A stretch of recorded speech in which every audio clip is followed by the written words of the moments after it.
आमीन। स्वागत है यीशु मसीह की प्रेजेंस में। मुझे पूरा विश्वास है आप सेम वापस नहीं जा रहे हो। बैठ जाओ अपने शरीर में, आत्मा में आप मेरे साथ खड़े हैं। अपने पड़ोसी को बोलो, बिना वचन तू चंगाई को भी संभाल नहीं सकता। बिना वचन के तू बरकत पा तो सकता है लेकिन उसे संभाल नहीं सकता। बिना वचन के तू बरकत पा सकता है लेकिन हो सकता है तू नरक चला जाए। इसीलिए वचन को सुन ताकि तू बरकत भी पाए, तू चंगा भी रहे और तू अनंत जीवन का अधिकारी भी रहे। प्रभु यीशु मसीह के सामर्थी नाम में हम मांगते हैं। याद रखो, जिस दुनिया में आप रहते हो ये दुनिया एक फेक दुनिया है। क्या ये दुनिया? ये एक नकली दुनिया है। और अब जैसे जैसे ये दुनिया आगे बढ़ती जा रही है ये और नकली होती जा रही है और करप्ट होती जा रही है और अंधेरी होती जा रही है। और जितनी जरूरत आपको 2 साल पहले थी परमेश्वर की, अब आपको 10 गुना ज्यादा जरूरत है परमेश्वर की। अगर आप एनालाइज करें, अगर आप देखें अपने आसपास, इस महामारी के आने के बाद और जो घटनाएं दुनिया में हो रही उसके बाद, अगर आप एनालाइज करें, अगर आप देखें, अगर आप अपने दिमाग को चलाएं, अब आपको परमेश्वर की ज्यादा जरूरत है। इस फेक दुनिया में जो प्रमाण मांगती है, जो चिन्ह मांगती है, जो व्यभिचार से भरी हुई है, इस फेक दुनिया में अब आपको परमेश्वर की ज्यादा जरूरत है। अब उतनी जरूरत है कि आप उसके वचन को इतना ध्यान से सुने और उस पर कान लगाएं, क्योंकि ये वचन पर कान लगाना और इसको ध्यान से सुनना, ये आपकी पास्टर की बरकत नहीं, ये आपकी बरकत का कारण है। अब जितना ध्यान आप 2 साल पहले लगाते थे, आपको उससे अधिक ध्यान देना होगा और उस पर चलना होगा। अगर आप उन चैलेंजेस से, उन चुनौतियों से पार आना चाहते हो जो अब आपकी लाइफ में, जो अब इस दुनिया में, इस देश में, पूरी वर्ल्ड में जो चैलेंजेस, जो चुनौतियां चल रही है, अगर आपको उनसे पार आना है, आपको पहले से अधिक ध्यान देना होगा। पहला राजा 13 उसकी 28 और 29 आयत में लिखा, तब उसने जाकर उस जन का शव मार्ग पर पड़ा हुआ और गधे और सिंह दोनों को शव के पास खड़े हुए पाया, और यह भी कि सिंह ने ना तो शव खाया और ना ही गधे को फाड़ा। तब उस बूढ़े नबी ने परमेश्वर के जन का शव उठाकर गधे पर लाद दिया और उसके लिए छाती पीटने लगा और उसे मिट्टी देने लगा और अपने नगर में लौटा ले आया। बाइबल कहती है, एक यंग प्रॉफिट, एक जवान परमेश्वर के जन को परमेश्वर ने कहा, जा और उस राजे को बता कि उसने पाप किया और मैं उसके घराने को खत्म कर दूंगा। यंग प्रॉफिट गया और परमेश्वर ने कहा, तू रास्ते में ना तो पानी पिएगा ना तो वहां रोटी खाएगा। जैसे ही राजा को तू मैसेज दे देगा, तू वहां से वापस भाग के आ जाएगा और जिस रास्ते से जाएगा उस रास्ते से तू वापस नहीं आएगा, कहीं और से जाएगा और कहीं और से आएगा। क्योंकि परमेश्वर को मालूम था, अगर ये इस रास्ते से जाएगा और इतना बड़ा मिरेकल करेगा और वापस जब इसी रास्ते से आएगा तो लोग हाय हेलो करेंगे, इसको बिठाएंगे, इसको खाना खिलाएंगे, इसको डिस्ट्रैक्ट करेंगे। परमेश्वर ने कहा, जिस रास्ते से गया उस रास्ते से मत आना, किसी और रास्ते से आना। रास्ते में रोटी नहीं खाना, पानी नहीं पीना। और बाइबल कहती है, जब वो राजा के पास गया और राजा ने जब उस नबी को उसका मैसेज सुन के गुस्सा किया और अपना हाथ बढ़ाया कि इसे पकड़ लो और मार दो, जैसे ही राजा ने अपना हाथ बढ़ाया उसका हाथ खड़ा हो गया, उसको लकवा हो गया। और राजा को यकीन आ गया कि ये नबी परमेश्वर ने खड़ा किया। और राजा ने उस नबी की बात को सुना और नबी वापिस जा रहा। लिखा है, एक बूढ़ा नबी उसके पास आके बोलता है, कहता कहां जा रहा है? उसने कहा, वापिस जा रहा हूं। उसने कहा, परमेश्वर ने मुझे मैसेज दिया तेरे लिए कि आ तू रोटी खा और पानी पी। और वो डिस्ट्रैक्ट हो गया और उसके घर जाके उसने खाना खाया और पानी पिया। और परमेश्वर का वचन पहुंचा, तूने मेरी आज्ञाओं को तोड़ा, अब तू जीवित नहीं रहेगा। और वो रास्ते में बाइबल कहती जा रहा था, गधे के ऊपर एक शेर निकला, उसने उसको मार दिया। और जब वो बूढ़ा नबी आके उसकी लाश को देखता है तो शेर ने ना तो उसको खाया ना ही गधे को मारा, और गधा उसके पास खड़ा था और जवान नबी मरा हुआ था। क्योंकि शेर जब भी शिकार करता है वो खाने के लिए करता है। शेर कभी भी शिकार नहीं करता अगर उसको भूख नहीं लगी, यहां तक कि अपने आसपास के जानवरों को वो छोड़ देता है, उन पे अटैक नहीं करता अगर उसको भूख ना लगी हो। और जब शेर को भूख लगती है वो तभी अटैक करता है। इस बात का यह सबूत था कि वो शेर परमेश्वर की ओर से आया और उसने उस नबी को मार दिया। अगर आप इसको अगली आयत को पढ़े, 29 आयत को, तो बाइबल कहती है उसके लिए वो छाती पीटने लगा। कौन सा प्रॉफिट छाती पीटने लगा उसके लिए? अरे उसी ने तो उसको मरवाया था, लेकिन बाइबल कहती है उसके लिए वो क्या करने लगा? वो छाती पीटने लगा। और जब लोग उसको देखते होंगे छाती पीटते हुए और यही सोचते होंगे कि ओ ये कितना दुखी है, ओ कितना दुखी है ये परमेश्वर का, देखो कितना दुखी है बेचारा, देखो कितना इसको दुख लगा है। और लोगों को यही नहीं पता कि यही इसका किलर है, यही इसका कातिल है और यही इसको डिस्ट्रैक्ट करने वाला है। आप एक ऐसी दुनिया में रहते हैं जहां कोई भी आपको डिस्ट्रैक्ट कर सकता है। जब तक आपकी आंखें, आपका दिमाग पूरी रीति के साथ, पूरी डिजायर, पूरी इच्छा, पूरे तन, पूरे मन के साथ आपका ध्यान अगर परमेश्वर के वचन पे नहीं लगा हुआ, तो शैतान, बाइबल कहती है, आपको फाड़ने के लिए और खाने के लिए तैयार है। इसलिए मैंने कहा आप एक फेक दुनिया में रहते हैं। आप ऐसी फेक और नकली दुनिया में रहते हैं जहां आपको यह मालूम नहीं कि जिन लोगों के लिए लोग रो रहे हैं वही उनके कातिल हैं। आपको कुछ नहीं पता क्या हो रहा है दुनिया में। जो लोग देखते आए होंगे बोलते होंगे हो कितना दुखी है, कितना दुख लगा है इसको, और कितना रो रहा है देखो ये, लेकिन उनको मालूम नहीं कि यही उसका कातिल है। इसी ने झूठ बोला था कि परमेश्वर ने मुझे कहा आ मेरे साथ रोटी खा पानी पी, और उस जवान नबी को उसने मरवा दिया। और जवान नबी को मालूम था कि परमेश्वर अपनी इच्छा को ऐसे नहीं बदलता। उसे मालूम था बिलाम की स्टोरी को परमेश्वर ने उसे मना किया जाने के लिए, लेकिन वो अपनी इच्छा शक्ति से फिर गया।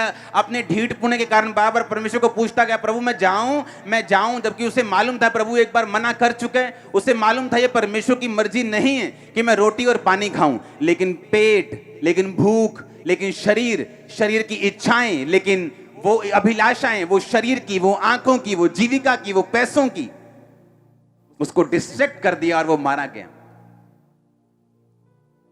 अगर आप इस दुनिया के धोखे से बचना चाहते हो, अब आपको उतना ध्यान वचन पर लगाना होगा जितना आपने अपनी लाइफ में कभी नहीं लगाया। अगर आप बचना चाहते हो अब इस दुनिया में जहां अंधेरा बढ़ चुका है, आपको इतना ध्यान लगाना होगा जितना आपने कभी नहीं लगाया। यीशु मसीह, बाइबल कहती है, एक जगह अपने चेलों के साथ आ रहे थे, मिरेकल करके, बड़ा चमत्कार करके लोगों को 5-5 हजार लोगों को खाना खिला के, 5 रोटियां 2 मछलियां 5,000 लोगों को, यानी 5,000 बंदों को, यानी 20,000 लोगों को खिला के आ रहे थे। तो बाइबल कहती 5,000 पुरुष थे और स्त्रियां और बच्चे भी थे। तो 20,000 लोगों को खिला के यीशु मसीह आ रहे और चेलों को बोला कि फरीसियों के खमीर से चौकस रहना। और चेलों का दिमाग अभी भी रोटी पे लगा हुआ था। कहते परमेश्वर हम तो रोटी नहीं लेके आए, तो खमीर कहां से, चौकस कहां से रहेंगे? जबकि परमेश्वर ने उन्हें ये चौकस रहने के लिए क्या कहा था कि फरीसी जो कुछ बोलते हैं चौकस रहना। क्योंकि अब वो टाइम आ चुका है कि तुम्हें बड़ा ध्यान रखना होगा कि तुम क्या सुनते हो और तुम किससे सुनते हो। इसलिए अगर आपके पास परख का आत्मा नहीं है तो आप डिस्ट्रैक्ट हो सकते हैं, आपका ध्यान भटक सकते हैं, शैतान उसका फायदा उठा सकता है। यीशु मसीह ने कहा फरीसियों के कपट रूपी खमीर से चौकस रहना। चौकस रहना वो क्या बोलते हैं, उनकी बातों का यकीन मत करना, क्योंकि अगर आप सबकी बातों को सुनेंगे आप मिस कर जाएंगे परमेश्वर आपसे क्या कह रहे हैं। क्योंकि शैतान यूज कर सकता है आपके करीबी लोगों को, वो यूज कर सकता है इन्फ्लुएंस वाले लोगों को, वो यूज कर सकता है हाई कुर्सी पे बैठे लोगों को, आपकी जिंदगी को भटकाने के लिए परमेश्वर के वचन से। क्योंकि बाइबल कहती परमेश्वर के वचन पर आप केवल अड़े और खड़े रह के, आप फोकस रख के, ध्यान लगा के ही खड़े और अड़े रह के रिजल्ट ले सकते, नहीं तो नहीं ले सकते। इसलिए यीशु मसीह को बड़ी चिंता थी कि तुम लोग क्या सुनते हो। क्योंकि जो चेले लोगों की बातें ज्यादा सुनते थे, बाइबल कहती वो सारी दुष्ट आत्माएं नहीं निकाल पाए, पर पतरस, याकूब और यूहन्ना वो सब काम कर सकते थे जो यीशु मसीह कर सकता था। चौकस रहो तुम क्या सुनते हो। यहां से जाने के बाद तुम्हारे दोस्त तुमको क्या बोलते हैं, तुम्हारी सहेलियां कैसी हैं, तुम्हारे दोस्त कैसे हैं, तुम्हारे रिश्तेदार कैसे हैं, वो लोग तुमसे क्या कहते हैं। क्या वो ऐसी बातें बोलते हैं जो मत तुम्हारे विश्वास को कम करें? तो ध्यान रखो ये तुम्हें भटकाने के लिए। वो बूढ़ा नबी जब जवान नबी से मिला तो उसने कहा, उसको ऐसा दिखाया कि वो उसकी बहुत चिंता करता है। आया यार कुछ खा पी ले, देख तू कितना सूख गया, देख तू रास्ता बड़ा है, हाय तू ऐसा लग रहा है, आजा कुछ खा ले, कोई बात नहीं, परमेश्वर ऐसा थोड़ी है, तूने उसका काम कर दिया ना, आज आप खा पी ले थोड़ा सा। इमोशनल लोग आपको भटका सकते हैं। इसलिए बाइबल कहती है जब प्रभु यीशु मसीह ने पतरस को कहा, पतरस मुझे क्रूस पे चढ़ाया जाएगा और मैं तीसरे दिन जी उठूंगा, ये लोग मुझे दुख देंगे और मैं मारा जाऊंगा और गाड़ा जाऊंगा और तीसरे दिन मुर्दों में से जी उठूंगा। पतरस कहता है हाउ परमेश्वर, और झिड़कने लगा। बाइबल कहती है उसको झिड़के मारी यीशु मसीह को, झिड़के मारी यीशु मसीह को। बोलता है तो तेरे साथ कभी ऐसा ना हो। यीशु मसीह ने कहा, शैतान हट जा मेरे सामने से, क्योंकि तू मेरे लिए ठोकर का कारण है। क्योंकि शैतान आपके पास आता है आपके करीबी लोगों में से, ताकि आप अपने क्रूस को ना उठाएं, अपने आप का इनकार करना छोड़ दें, आप फास्टिंग करना छोड़ दें, आप बोना छोड़ दें, आप प्रार्थना करना छोड़ दें, आप खुदा को दिल में रखें। 2 घंटे 2.5 घंटे देने की रोज में क्या जरूरत है? कोई बात नहीं। मत्ती 24 उसकी 12 और 13 आयत में लिखा हुआ, बाइबल कहती अंत के दिनों में क्या होगा? परमेश्वर यीशु मसीह ने कहा, अधर्म के बढ़ने से बहुतों का प्रेम ठंडा पड़ जाएगा, परंतु जो अंत तक धीरज धरे रहेगा उसी का उद्धार होगा। अधर्म के बढ़ने से बहुतों का प्रेम ठंडा पड़ जाएगा। यीशु मसीह ने कहा, जब एंड डेज होंगे अधर्म बढ़ जाएगा और बहुतों का प्रेम ठंडा पड़ जाएगा। पुराने टाइम में अगर किसी ने गंदा सीन देखना होता था, तो जब वो लाइनें लगती थी सिनेमा के बाहर कि इस फिल्म में एक गंदा सीन है, सारा यूथ इकट्ठा हुआ है कि इस फिल्म में एक सीन है जी, फलानी फिल्म है जी, इस फिल्म में एक सीन है, उसको देखते। और कभी ऐसा सीन मिलता था। आज आपको गंदा सीन देखने के लिए कहीं जाने की जरूरत नहीं, अपनी फेसबुक खोल लो, आपको गंदा सीन मिल जाएगा। इसीलिए मैं सोशल मीडिया पे अब नहीं हूं। क्यों? क्योंकि बाइबल कहती अंत के दिनों में अधर्म बढ़ेगा। जो गंदा सीन लोग सीडी मंगा के देखते थे, आज वो फेसबुक ऐसे ऐसे ही खोलते जाओ, आपको मिलते जाएंगे। और आपको लगता है कि ये तो आज की दुनिया है, ले नहीं, बाइबल कहती अधर्म बढ़ जाएगा और बहुतों का प्रेम ठंडा पड़ जाएगा। क्यों? क्योंकि बाइबल कहती है लास्ट के दिनों में अधर्म बढ़ेगा और प्रेम ठंडा होगा। जब भी शैतान आपको भरमाता है, आपको यीशु मसीह से पीछे लेके जाता है, वो कभी भी एकदम ऐसा नहीं करता, वो धीरे धीरे करता है। एक छोटा सा काम, एक छोटी सी कमी, उससे वो शुरू करता है। जैसे बोलते हैं ना, तू यार पैर रख ले, अब बैठन की जगह बना लांगे। तो पैर रख ले, हम घर बनाने की जगह खुद ब खुद रख लेंगे, तो बस पैर रख ली वहां। तू हॉल में अंदर एंटर हो जाए, मेन हॉल में, बस अपनी बाइबल रख दी, हम बैठने की जगह अपने आप बना लेंगे।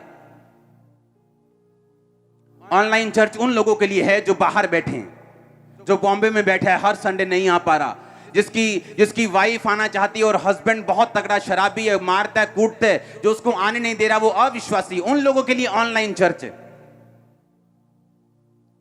आपको ऐसा लगता है कि मैं आपको इसलिए कह रहा हूं कि यहां चर्च में लोग नहीं है? नो। अगर आप पहले मेन हॉल दिखाओ, ओके, ओवरफ्लो दिखाओ जल्दी से, टाइम नहीं। ये अभी की चर्च है, ये अभी की चर्च है, ये राइट नाउ, ये ओवरफ्लो सेक्शंस हैं सभी जो आप स्क्रीन पे देख रहे हो। रुको चलने दो। ये सारे ओवरफ्लोज हैं अभी जितने आप देख रहे हो, ये सारे ओवरफ्लो सेक्शंस है चर्च के। गुरदासपुर चर्च दिखाओ, हाँ दिखाओ।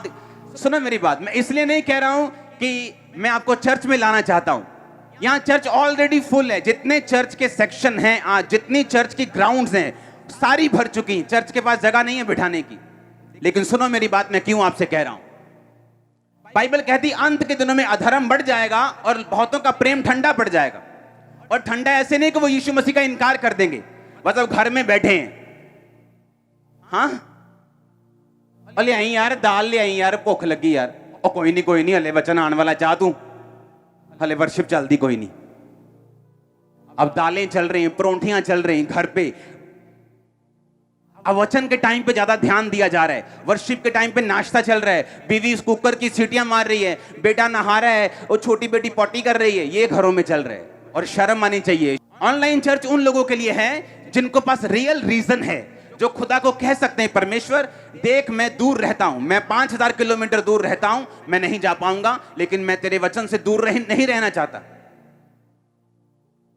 उन लोगों के लिए नहीं है। अगर आज रात को इन लोगों को हार्ट अटैक हो जाए, तो रात को 2 बजे अगर हार्ट अटैक हो, 2:15 में ये गाड़ी के अंदर बैठे होंगे और हॉस्पिटल पहुंचे होंगे। लेकिन चर्च के लिए एक ऑटो ढूंढने में इनको 3 हफ्ते लगते हैं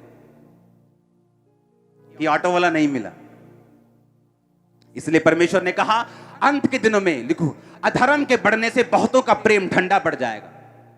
उसने ये नहीं कहा प्रेम खत्म हो जाएगा, उसने ये नहीं कहा वो यीशु मसीह का इनकार कर देंगे, उसने ये नहीं कहा कि वो यीशु मसीह को भूल जाएंगे, उसने ये नहीं कहा। उसने कहा प्रेम ठंडा हो जाएगा लोगों का। 2030 में चाइना इस दुनिया का सबसे बड़ा क्रिश्चियन देश होगा। मालूम क्यों?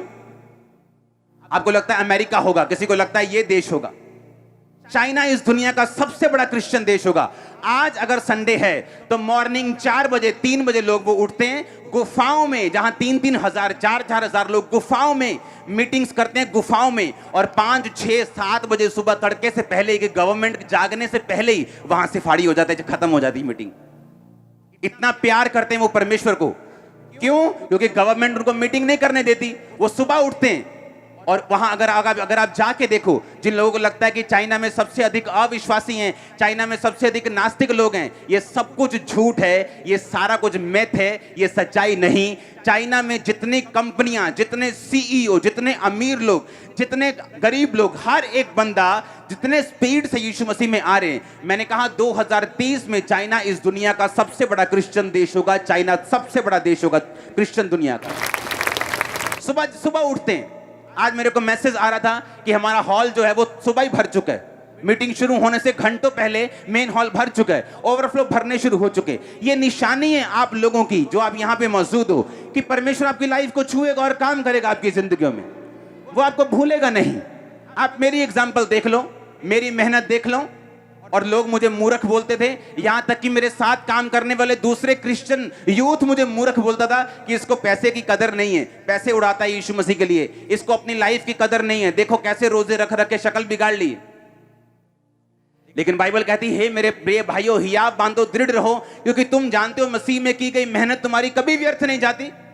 वो कभी व्यर्थ नहीं जाती। ये कौन कह रहा है? मैं नहीं कह रहा हूं, यीशु मसीह आपसे कह रहा है। अगर तुम मेहनत करोगे, व्यर्थ नहीं होगी तुम्हारी मेहनत। अगर आज तुम चर्च में मौजूद हो, और मैं आपको बता देता हूं, जितनी अनॉइंटेड चर्च होगी, जितनी सामर्थी चर्च होगी, जितना खुदावंद का वचन और मसा वहां काम करेगा, उतना ही शैतान आपको तंग करेगा उस चर्च से दूर करने के लिए। वो आपको फाइनेंशियल प्रॉब्लम डाले, वो आपको दिक्कत दे, वो आपका विरोध करे। उसे मालूम है कि ये वही जगह यहां जहां इसने छुटकारा पाने। इसलिए बाइबल कहती है, इकट्ठे होना मत छोड़ो। फिर से बोलो, इकट्ठे होना मत छोड़ो। एक भी जन ऐसा नहीं है जो भूखा मरा हो। क्यों? जुगाड़ लगा लेते रोटी का, इधर से या उधर से। लेकिन हमें मालूम है संडे हमने खुदा के घर में जाना है, तो क्यों नहीं सोमवार से, कल से हम अपने किराए को, अपने पैसों को, अपने तरीकों को इकट्ठा करना शुरू करते हैं। लेकिन नहीं, जब हमारे शरीर को जरूरत होती है दवाई की, हम रात को भी हॉस्पिटल चले जाते हैं। लेकिन जब आत्मा को जरूरत है, जिसके साथ आपका परिवार जुड़ा हुआ है, जिसके साथ आपका फाइनेंस जुड़ा हुआ है, जिसके साथ आपका फ्यूचर जुड़ा हुआ है, उसके लिए हम अलर्ट नहीं। क्योंकि बाइबल कहती है, फिर से पढ़ेंगे, अधर्म के बढ़ने से बहुतों का प्रेम ठंडा हो जाएगा। क्योंकि आज आपको आसानी से मिल रहा है। अगर आप चाइना में होते और यूट्यूब ना होता और फेसबुक ना होता और आपकी जब चर्च को ऑनलाइन चलने ना दिया जाया होता, तो आपको वैल्यू समझ आती। सुबह सुबह वो लोग चर्च में आगे इकट्ठा होते और परमेश्वर की महिमा करते हैं। याद रखो, अगर हम बलिदान नहीं देंगे तो कभी फायर नहीं होगी। आग तभी बढ़ती है जब उसमें लकड़ी बढ़ती, आग तभी बढ़ती है जब उसमें बलिदान बढ़ते है। अगर लकड़ी कम होगी तो फायर कम होगी। और शैतान आपकी मासी का बेटा नहीं है कि आपको छोड़ देगा। आप जितना अच्छे हैं वो उतना अधिक अटैक करेगा, आप जितने भले हैं वो उतनी टेढ़ी निगाह से आपको देखेगा, क्योंकि उसका काम है अच्छों को, भलों को खत्म करना। जो लोग अच्छी तरह लोग बोलते हैं मैंने क्या कसूर किया है, मैंने किसी का बुरा नहीं किया, मैंने किसी को माड़ा नहीं बोला, मैंने किसी का नुकसान नहीं किया, मेरे साथ ऐसा क्यों हुआ? तभी तो हुआ। बाइबल कहती वो अच्छे लोगों को खत्म करने की कोशिश करते हैं। बुरे तो पहले ही नाश हैं, वो तो दूसरों का नुकसान करके अपना खुद ही बाद में करवा लेंगे, वो तो पहले से खत्म हो चुके हैं। लेकिन बाइबल कहती वो नाश करने, हत्या करने, घात करने और नष्ट करने के लिए आया। आपको प्राइस पे करना होता है परमेश्वर की प्रेजेंस में आने के लिए। आसान नहीं होता परमेश्वर की हुजूरी में आना, लेकिन आपको अपने आप को डिसिप्लिन में रखना पड़ता है। कोई भी दिक्कत हो, कोई परेशानी हो, अगर आप उसके भवन में, उसकी प्रेजेंस में उसी डिजायर, उसी इच्छा के साथ, बाइबल कहती है अपने परमेश्वर से पूरी मन, पूरी ताकत, पूरे प्रेम, पूरी शक्ति के साथ प्यार करना, क्योंकि अधर्म के बढ़ने से बहुतों का प्रेम ठंडा हो जाएगा। आसानी से घर पे मीटिंग मिलने से आपका प्रेम ठंडा हो जाएगा, परमेश्वर ने कहा। आज आप सिर्फ वर्शिप को ऑनलाइन मिस कर रहे हैं, कल आप वचन को भी मिस करेंगे। कल आपकी फोन की चार्जिंग खत्म हो जाएगी, कल को इंटरनेट खत्म हो जाएगा। अपने पड़ोसी को बोलो, अधर्म के बढ़ने से जीसस ने कहा बहुतों का प्रेम ठंडा हो जाएगा। आप जानते हैं, अगर आप बाइबल ध्यान से पढ़ें, पहला राजा 17 बाब उसकी 1 से 6 आयत, तिशबी एलिया जो गिलाद के प्रदेशियों में से था, उसने अहाब से कहा, इजराइल का परमेश्वर यहोवा जिसके सम्मुख मैं उपस्थित रहता हूं, उसके जीवन की शपथ, इन वर्षों में मेरे कहे बिना ना मेह पड़ेगा ना औंस पड़ेगी। तब यहोवा का यह वचन उसके पास पहुंचा, यहां से चलकर पूरब की ओर करीत नामक नाले में जो यरदन के पूरब में है छुप जा। उस नाले का पानी तू पिया कर। मैंने कौओं को आज्ञा दी है कि वो तुझे वहां खिलाएं। बोलो, वहां खिलाएं। यहोवा का यह वचन मानकर वह यरदन के पूरब में करीत नामक नाले में छिपा रहा। सवेरे सांझ को कौवे उसके पास रोटी और मांस लाया करते थे और वो नाले का पानी पिया करता था। आपकी एक्सपेक्टेशन है, आपकी इच्छा है कि परमेश्वर आपको छुए, वो आपको चंगा करे, वो आपके परिवार में ब्रेक थ्रू दे, वो आपकी सेहत में ब्रेक थ्रू दे, वो आपको फाइनेंस को ब्लेस करे। ये सब चीजें ठीक हैं, बिब्लिकल हैं। बाइबल कहती है वो छुड़ाने के लिए आया, वो बचाने के लिए आया, उद्धार देने के लिए आया। वो उद्धार शारीरिक हो सकता है, मानसिक हो सकता है, फाइनेंशियल हो सकता है, आत्मिक है। एलिया, बाइबल कहती है, उस समय का ऐसा एक जन था जब अधर्म बढ़ चुका था और लोगों ने परमेश्वर को त्याग दिया था, क्योंकि जो राजा था, जो गवर्नमेंट थी, वो परमेश्वर के खिलाफ थी। जो राजा की पत्नी थी इजाबेल, वो बाइबल कहती है बाल नामक देवताओं की 850 उसने नबी रखे हुए थे शैतान के, जो उसके साथ उसकी मेज पर खाते थे। और आज की अगर वैल्यू लगाओ तो कम से कम 30 से 40 करोड़ रुपया एक साल का वो उनके सिर्फ खाने पर खर्च करती थी। और बाइबल कहती लोगों को परमेश्वर की आराधना करने की अनुमति नहीं थी, लोगों का प्रेम ठंडा हो चुका था। लेकिन बाइबल कहती परमेश्वर का एक जन उठा और वो धर्म त्याग के विरुद्ध लड़ा। एलिया ने बाइबल में पढ़ा, जहां यीशु मसीह ने, यहोवा ने लिखा था कि अगर लोग मुझे छोड़ देंगे मैं आसमान बंद कर दूंगा। उसने कहा परमेश्वर मैं तेरे से प्रार्थना करता हूं, इन लोगों ने तुझे छोड़ दिया, आसमान बंद कर दे, इन लोगों को भूखा मरने दे, इन पे कोई बारिश ना आए और अकाल पड़ जाए। तब मोटरें नहीं होती थी कि सबमर्सिबल लगाया और मोटर से पानी ले लिया। और परमेश्वर ने उसकी प्रार्थना को सुना और बारिश, परमेश्वर ने कहा ठीक है मैं बंद करूंगा, औंस नहीं आएगी। और वो राजा के पास जाके बोला, राजा मेरे कहे बिना ना बारिश आएगी ना औंस पड़ेगी, क्योंकि मेरी प्रार्थना से परमेश्वर ने ये बंद किया। मैं इसकी जिम्मेवारी लेता हूं कि मेरे कहे बिना ना तो बारिश बरसेगी ना औंस पड़ेगी। लिखा, वो कह के यहां वहां से चल पड़ा। और परमेश्वर ने कहा अब एलिया ऐसा कर, करीत नामक नाले में जाके छुप जा, वहां पानी होगा तो पिया करना, और कौवे सवेरे और शाम को तेरी रोटी लेके आया करेंगे और तुझे वहां खिलाएंगे। बोलो, वहां खिलाएंगे। कहां खिलाएंगे? जहां परमेश्वर ने उन्हें भेजा, वहां नहीं जहां एलिया चाहता था। वो रोटी आपके घरों में ऑनलाइन नहीं खिलाएगा, वो चर्च में खिलाएगा आपको। आप समझ रहे मेरी बात को? बाइबल कहती परमेश्वर ने कहा वो तुझे वहां खिलाएंगे जहां मैं तुझे भेज रहा हूं। जहां तू अपनी मर्जी से बैठे हैं वहां नहीं, जहां मैं तुझे भेज रहा हूं वो तुझे वहां खिलाएंगे। जब आप धर्म त्याग के विरुद्ध लड़ते हैं, जब आप उन लोगों में सुसमाचार देने जाते हैं कि आप यीशु मसीह के साथ मेल मिलाप कर लो, ये वही चीज है जो एलिया कर रहा था।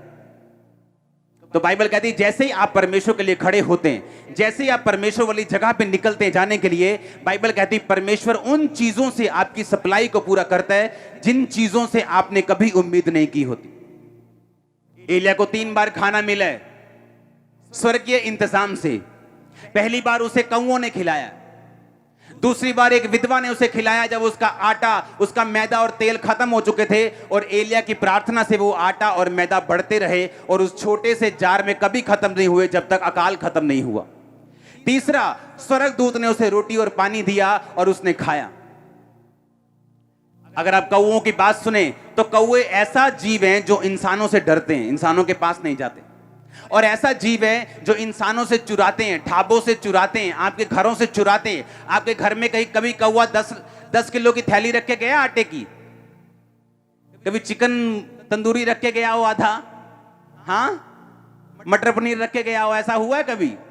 लेकिन बाइबल कहती एलिया जब उस नाले के बाहर आया, एलिया जब करीत नामक नाले का जल सूख गया और परमेश्वर ने कहा जा, मैंने विधवा को तेरे खिलाने की आज्ञा दी है। बाइबल कहती जब एलिया उस नाले से बाहर आया तो एलिया पहले से अधिक मोटा हो चुका था। और जब एलिया बाहर आया तो लोग देखते होंगे कि क्या चक्कर है ये, हम पतले हो रहे हैं, हम लोग सूख रहे हैं, एलिया मोटा हो रहा है, ये क्या चक्कर है। लेकिन बाइबल कहती एलिया जो था वो धर्म त्याग के विरुद्ध था। एलिया जो था वो परमेश्वर के साथ पूरे मन से आप प्यार करो, इस बात के लिए वो फाइट करता रहा। और जब आप इस बात के लिए लड़ते हैं, आप सुसमाचार देने के लिए जाते हैं, आप अपने रिश्तेदारों को सुसमाचार देते हैं, आप लोगों को सुसमाचार देते हैं।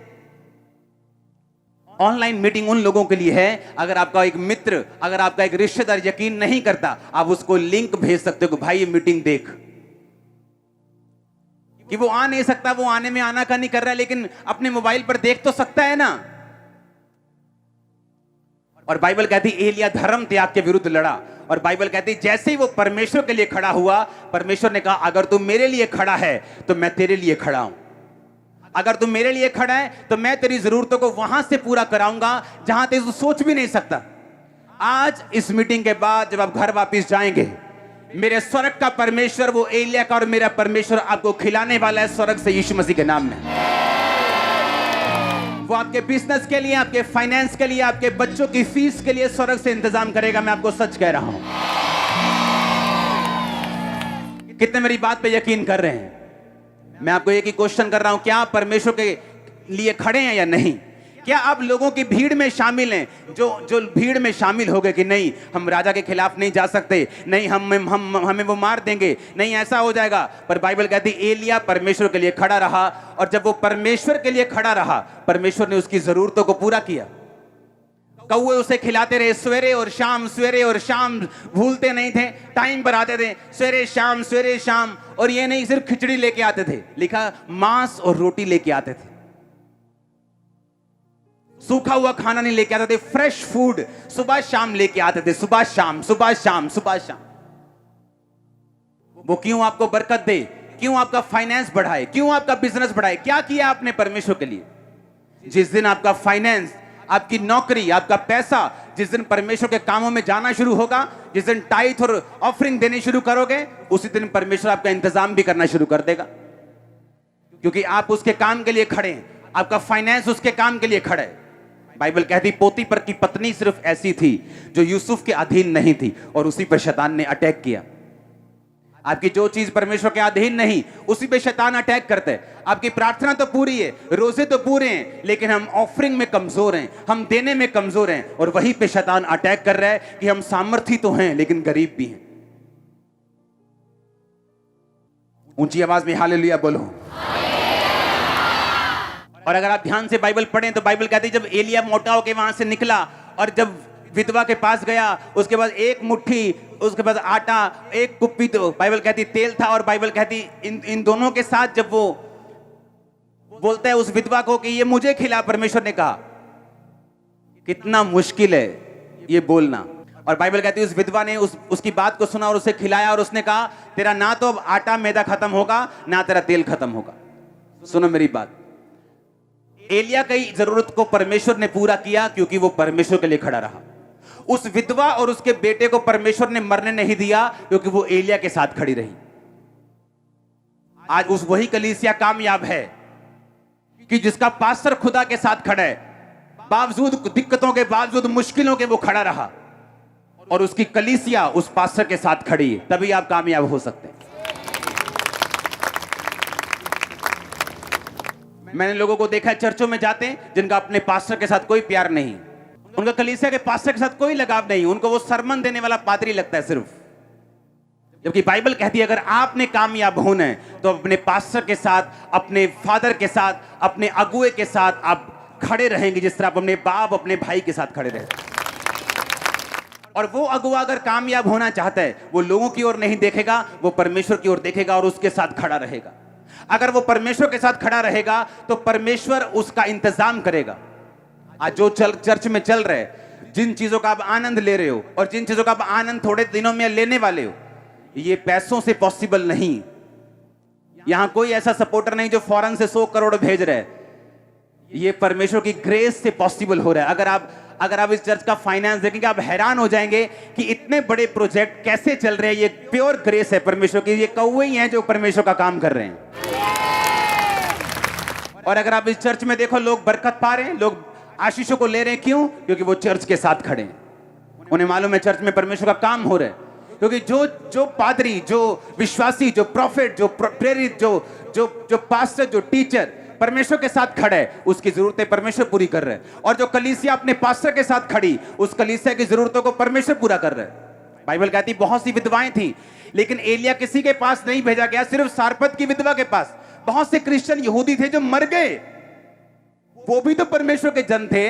वो कई विधवाएं थी, उनके कई इकलौते बेटे थे, उसी अकाल में वो मर गए, बाइबल कहती है। क्योंकि परमेश्वर पक्षपात करने वाला परमेश्वर नहीं है, उसने सबके लिए काम नहीं करना। बाइबल कहती है वो उन लोगों के लिए काम करता है जो अपने विश्वास को दिखाते हैं। उसी विधवा ने उसे खिलाया। बाइबल कहती है वो लकड़ी बीन रही थी कि मैं लकड़ी बीनूं, इस एक मुट्ठी मैदा से और तेल से जो रोटी बने, मैं और मेरा पुत्र खाएं और मर जाएं। ये उसके मुंह का वचन था। एलिया ने कहा नहीं, पहले मुझे खिला। और बाइबल कहती जब उसने बोया, बाइबल कहती एलिया ने कहा अब तेरा मैदा भी खत्म नहीं होगा, तेरा तेल भी खत्म नहीं होगा। और बाइबल कहती जब तक अकाल रहा वो उस आटे में से और तेल में से खाते रहे। जिस दिन अकाल खत्म हो गया वो आटा और तेल भी खत्म हो गया। अगर जो कलीसिया अपने विजन के साथ, अपने पास्टर, अपने अगुवे के साथ खड़ी है, परमेश्वर उसकी जरूरतों को पूरा करता है। वो परमेश्वर को मालूम है मरने नहीं देना। वो सब क्रिश्चियंस की जरूरतें पूरी नहीं करता, वो सब विश्वासियों की जरूरतें पूरी नहीं करता। आपको बहुत बड़ा भुलेखा है, बाइबल से लिखे पंजाबी कहते हैं ना, भुलेखा पै गया तानू, आप बड़ी भूल में पड़े हो। वो सबकी जरूरतें पूरी नहीं करता, वो सबको चंगा नहीं करता। बाइबल कहती विश्वास से उस 12 साल की लहू बहने वाली औरत ने छुआ और चंगाई को लिया। और शमौन कोढ़ी जिसके घर में परमेश्वर खाना खाने के लिए गए, परमेश्वर पे शक ही करता रहा। अगर ये प्रॉफिट है तो इसको मालूम नहीं जो इसके पांव पड़ रही है वो एक पापने औरत है। अगर ये परमेश्वर का जन है तो ये ऐसे क्यों कर रहा है? अगर ये परमेश्वर का जन है ये ऐसा क्यों कर रहा है? वो शक्की रह के शमौन कोढ़ी का कोढ़ी रह गया। यीशु मसीह आए और चले भी गए और उसे कोई फर्क नहीं पड़ा। यीशु मसीह बाइबल कहता अपने शहर में गए और बड़े सामर्थी काम नहीं कर सके क्योंकि लोगों का विश्वास वहां पे नहीं था। और ऐसी जगह जहां लोगों का विश्वास था, यीशु मसीह के कपड़े के छोर को, धागे को छू के लोग चंगे हो रहे थे। जिन बीमारियों से वैद्य भी उन्हें चंगा नहीं कर पाए, सारी दुनिया की सारी कमाई उड़ा दी, वो भी उन्हें हील नहीं कर पाए। दूसरा पत्रस 2 बाब उसकी 6 से 8 आयत को पढ़ेंगे। सदोम और अमोरा के नगरों को विनाश का ऐसा दंड दिया कि उन्हें भस्म करके राख में मिला दिया, ताकि वे आने वाली भक्तिहीन लोगों की शिक्षा के लिए एक दृष्टांत बने। धर्मी लूत को, जो अधर्मियों के अशुद्ध चाल चलन से बहुत दुखी था, छुटकारा दिया, क्योंकि वह धर्मी उनके बीच में रहते हुए उनके अधर्म के कामों को देख देख कर और सुन सुनकर हर दिन अपने सच्चे मन को पीड़ित करता था। क्योंकि जब वो लोग इस वचन को पढ़ते हैं, उन्हें लूत राइट साइड दिखाई देता है कि वो अपने सच्चे मन को क्या करता था? पीड़ित करता था। उसे दुख लगता था, दुखी होता था लूत। हाँ, ये जहां मैं रहता हूं यहां लोग पुरुषगामी हैं, इन बंदा बंदे के साथ सोता है, लेडी लेडी के साथ सोती है। वहां लोग, बाइबल कहती है, इतना अधर्म था कि परमेश्वर ने नगरों का नाश कर दिया। पर बाइबल कहती है जो लूत था, उनके कामों को देख देख कर और सुन सुनकर अपने सच्चे मन को पीड़ित करता था। इच्छा रखना एक बात है, हाय आज बहुत दिल कर रहा है यार चर्च जान दा, प्रभु इन्ना महान है ना, प्रभु इन्ना वधिया ना, खुदा ने तो इन्ने काम कीते आ मेरी जिंदगी च। भाजी चलिए फिर चर्च आज। नहीं यार आज मैं घर ही देखनी ऑनलाइन। ऐसे लोगों के साथ बैठ जाओ और खुदा की बातें सुनो। ओ खुदा ने काम किते, मेरा दादा खुदा दे काम करता सी, मेरा मासड़। सच्चे मन को पीड़ित तो करता था, पर भाई साहब निकले नहीं उस देश चों, उत्थे ही फंसे रहे, उत्थे ही। सच्चे मन को पीड़ित तो बहुत करता था। कभी गे देखा, कभी पापी देखा, व्यभिचारी देखा, दुखी तो बहुत होता था, पर वहीं रहता था। उसकी बरकत का कारण अब्राहम था। जब वो अब्राहम से लड़के गया, उसे मालूम नहीं था कि उसकी चरवाहे, उसकी भेड़ें इसलिए नहीं बढ़ रही क्योंकि ये एरिया ऐसा है या वो बिजनेस ही ऐसा है कि बढ़ेगा ही बढ़ेगा। वो अब्राहम की अनॉइंटिंग थी उसके ऊपर। जैसे वो अलग हुआ सारा कुछ बदल गया। सच्चे मन को पीड़ित करता था। हाय भैन जी बहुत दुख होया, पर भैन जी ने करना कुछ नहीं तुहाडे लई। पंजी नहीं कट के देनी तुहानू कि भैन जी आ लो मेरे वालों हेल्प। भैन जी पर दुखी बहुत है तुहाडे लई। सच्चे मन को पीड़ित तो बहुत करता था, पर उस देश को छोड़ के नहीं गया। आके अब्राहम से माफी नहीं मांगी, मुझे माफ कर दे, मुझे कहीं और भेज दे, जहां तू कहेगा मैं वहां जाऊंगा, लेकिन तेरे मसे से अलग नहीं होऊंगा। और बाइबल कहती है जब दूत वहां पे पहुंचे, दूतों ने कहा अब निकल यहां से। अब निकले कैसे? वाइफ उस इन्फ्लुएंस में रहती है, उन लोगों के वाइफ के अंदर पूरा घुसा हुआ है सदोम अमोरा, बच्चों के अंदर घुसा हुआ है, जो उसके साथ दामाद थे उनके अंदर घुसा हुआ है, लड़कियों के अंदर घुसा हुआ है। जाना नहीं चाहते थे वहां से, दूतों ने धक्के मार मार के निकाला और वाइफ ने पीछे देख लिया और लिखा नमक का खंबा बन गई। चलो वाइफ खत्म हो गई, रह गई 2 बेटियां, गुफा में गई, अपने बाप के साथ सो गई। मोआब पैदा हुआ, अम्मोन पैदा हुआ, और बाइबल कहती इन दोनों जातियों से परमेश्वर ने सदियों तक, सालों तक नहीं, सदियों तक नफरत की परमेश्वर ने अम्मोनियों के साथ, मोआबियों के साथ। क्योंकि जो लड़कियां सारा दिन पाप होते देखेंगी, सारा दिन गंदगी देखेंगी, अपनी सहेलियां, अपने सभी लोग सारा दिन व्यभिचार, सारा दिन गंद, उनको वो कूल लगने लगता है, उनको वो नॉर्मल लगने लगता है। उनको लगता है ये नॉर्मल है, ये 10 बॉयफ्रेंड तो नॉर्मल है, ये चीजें तो नॉर्मल है, ये सब कर रहे हैं, सब कर रहे हैं। कुछ हुआ इनको कभी भी? वो कितना अमीर है, अभी उसने अभी रोल्स रॉयस निकाली है, अभी उसने देखो, अभी तो उसने लैम्बोर्गिनी ली है, देखो तो। अब सच्चे मन को वो पीड़ित करता था, इसीलिए सिर्फ वही बचा कि चलो पीड़ित तो करता था लेकिन वही बचा। ना उसकी बेटियां बची, ना बेटियों के आगे बच्चे बचे, क्योंकि वो नफरत की, मैंने ये नहीं कहा परमेश्वर ने सजा दी, मैंने कहा नफरत की परमेश्वर ने उन बच्चों के साथ। पत्नी नमक का खंबा बन गई, परिवार उजड़ गया, पूरा परिवार फिनिश हो गया लूत का। क्यों? स्टेप नहीं लिया, बस पीड़ित करता रहा मन को, दुखी होता रहा बस, और कदम कोई नहीं उठाया, उस देश से बाहर नहीं निकला। जब उसे मालूम है यहां पर गे लोग रहते हैं, उसे मालूम है यहां पापी रहते हैं, उसे मालूम है यहां वो सब काम होते हैं जो परमेश्वर के वचन के खिलाफ है, निकलता क्यों नहीं यहां से? तेरी पत्नी अब नहीं आएगी, तू निकल जा, आ जाएगी पीछे तेरे, अगर खुदा तेरे साथ है वो भी आ जाएगी। तेरे बच्चे अपने आप आ जाएंगे, निकल तू खुद यहां से। यही फर्क था अब्राहम में और लूत में। परमेश्वर ने कहा मैं अब्राहम को आशीष दूंगा, क्योंकि मैं जानता हूं अब्राहम अपने बाद अपने घराने को आज्ञा देगा कि वो यहोवा की आज्ञाओं को माने। अब्राहम कड़क था, उसे मालूम, अपने बेटों को, उसने बेटे को समझाया हुआ था कि बेटा मैं तेरा बाप हूं तब तक जब तक खुदा तेरा बाप है। जिस दिन वो तेरा बाप नहीं है, मैं भी तेरा बाप नहीं हूं। मेरे नौकरों के समान रहना, मेरी प्रॉपर्टी की इच्छा मत रखना।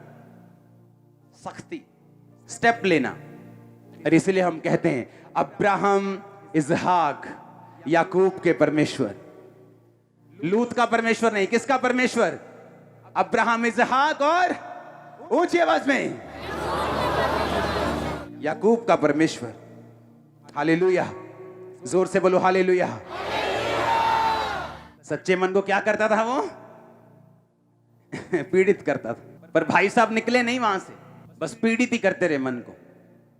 कि आज बिजनेस डाउन है, पीड़ित कर लिया मन को, लेकिन चर्च नहीं गए, बस पीड़ित कर लिया मन को। वो वचन के डूअर्स को, वचन के मानने वालों को, चलने वालों को, सिर्फ सुनने वालों को नहीं, वो वचन पे चलने वालों को आशीष देता है। आमीन। कान खुल रहे हैं कि नहीं खुल रहे हैं? और ये आप लोगों की बरकत के लिए हो रहा है, क्योंकि जैसे ही आप यहां से वापस जाएंगे, आप दरवाजों को खुलता हुआ पाएंगे। जो दरवाजे शैतान ने बंद किए हुए हैं, आप देखो तो सही।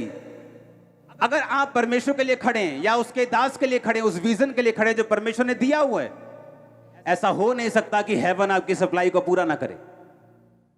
अगर वो आपकी सप्लाई को पूरा नहीं करेगा तो फिर किसकी सप्लाई को पूरा करेगा? अगर वो आपकी जरूरतों को पूरा नहीं करेगा फिर किसकी जरूरतों को करेगा?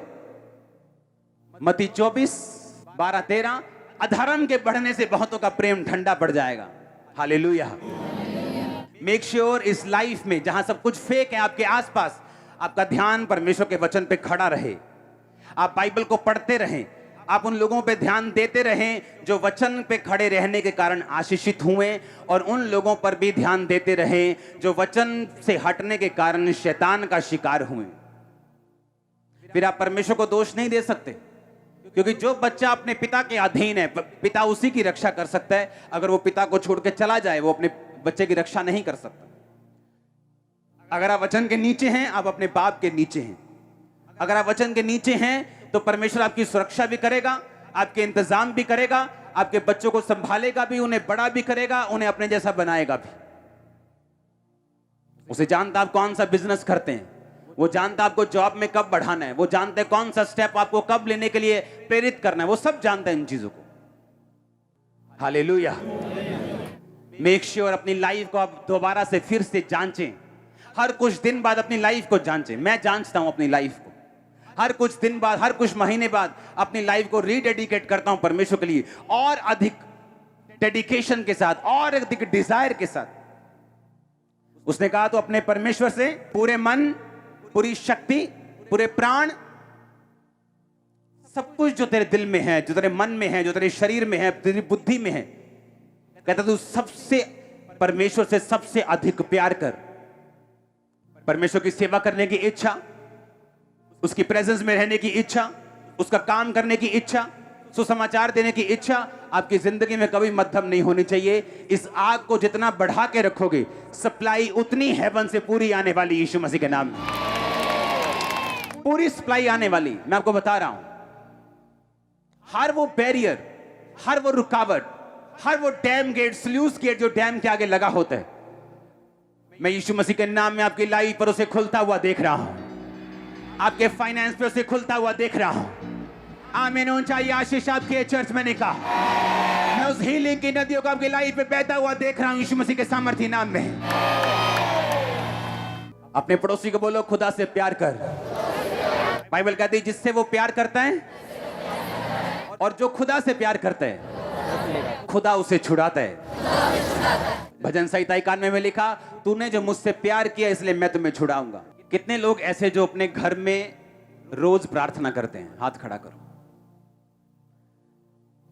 जो परिवार समेत प्रार्थना करते हैं वो भी हाथ खड़ा करो। आपको परिवार समेत भी प्रार्थना करनी, आपको अकेले भी प्रार्थना करनी, आपको उसका रिजल्ट नजर आएगा। कोई भी चीज हो, आप थके हो ना हो, कोई काम हो, हमारे बच्चे रात को एक टाइम पे हमें प्रार्थना के लिए खींच लेते हैं, चाहे मैंने ऊपर 8 घंटे प्रार्थना की हो। क्योंकि जिस दिन परमेश्वर के लिए प्रेम ठंडा हो गया, वो ये नहीं कहता खत्म हो जाएगा। उसने ये नहीं कहा तुम परमेश्वर का इनकार कर दोगे। उसने कहा धीरे धीरे ये प्रेम क्या हो जाएगा, ठंडा पड़ जाएगा। अधर्म के बढ़ने से लोगों का प्रेम ठंडा हो जाएगा, और जब ठंडा हो जाएगा शैतान तब अटैक करेगा। मेक श्योर आपका प्रेम हमेशा गर्म हो खुदा के लिए।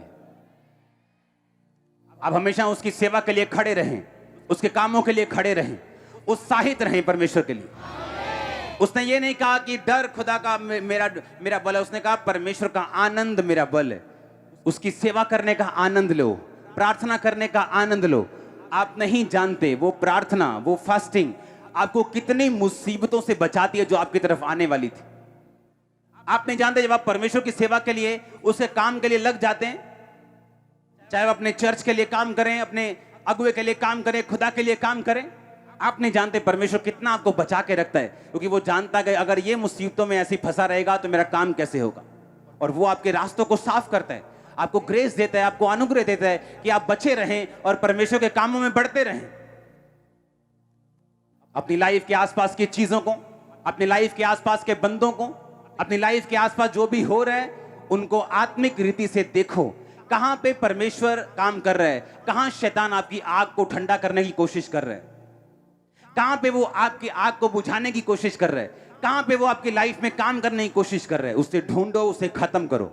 वो दिन बहुत नजदीक है, क्योंकि ये कोरोना शोरोना एक दिन आएगा, एक दो बार आके खत्म हो जाएगा। आप देखेंगे कि भीड़ नहीं, एक मास भीड़ खुदावंद के भवनों में आपको मिलेगी। मास गैदरिंग, मास गैदरिंग। अगर अंत के दिनों में शैतान काम कर रहा है तो परमेश्वर उससे ज्यादा काम कर रहा है। वो हीलिंग पहले से ज्यादा कर रहा है। मिरेकल्स कितने अधिक नंबर्स में हो रहे हैं। पहले एक गवाही सुनने के लिए लोग गांव में जाते थे, गांव में पता लगता था इसकी गवाही है। इंटरनेट यूट्यूब होता नहीं था, फेसबुक था नहीं, एक गवाही मालूम होती थी फलानी चर्च में एक गवाही हुई, उसको सुनने के लिए लोग ऑटो करा के उसके घर ढूंढ ढूंढ के उसे गांव में जाते थे। लेकिन आज आप हजारों टेस्टिमनी हर संडे सुनते हैं। अगर अंत के दिनों में शैतान काम कर रहा है क्योंकि परमेश्वर ज्यादा काम कर रहा है, ज्यादा रूहें बच रही हैं। अपने हाथों को उठाओ। थैंक यू जीसस बोलो।